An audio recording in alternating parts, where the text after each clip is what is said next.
In today's video, I'm going to teach you how to edit Mautic forms in Sites. First, open your Mautic login page and sign into your account.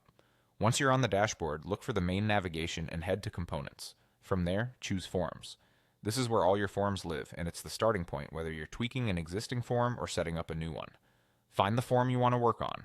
If you're starting from scratch, you can create a new form here, and the editing process will be the same. Open the form, then click Edit to enter the form builder. You'll land on the Details area, where you can rename the form. Use a clear descriptive name so it's easy to identify later, especially if you manage multiple forms across different pages or campaigns. Next, decide what should happen after someone submits the form. You can set a redirect to a specific URL or display an on-page thank you message. A redirect is great for sending people to a dedicated thank you page or a next step, like a download or calendar booking. A display message keeps users on the same page and is perfect for quick acknowledgments. Keep your message concise and aligned with your brand voice. Now switch to the Fields area. This is where you add the inputs people will fill out, like name, email, or custom questions.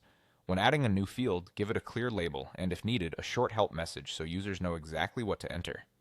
Only collect the information you truly need to keep completion rates high. Mark critical fields as required and arrange their order to match the flow of your page. On the right side of the editor, toggle Available for use to publish the form. This controls whether the form can actually appear on your site or landing pages. Right below, set the Available from date and time if you want the form to go live on a schedule, and the Unavailable from date and time if it should automatically stop collecting responses. Double-check time zones to avoid accidental downtime.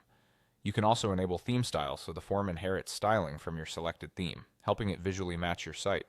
If your brand has strict design guidelines, this is an easy way to keep everything consistent without extra CSS.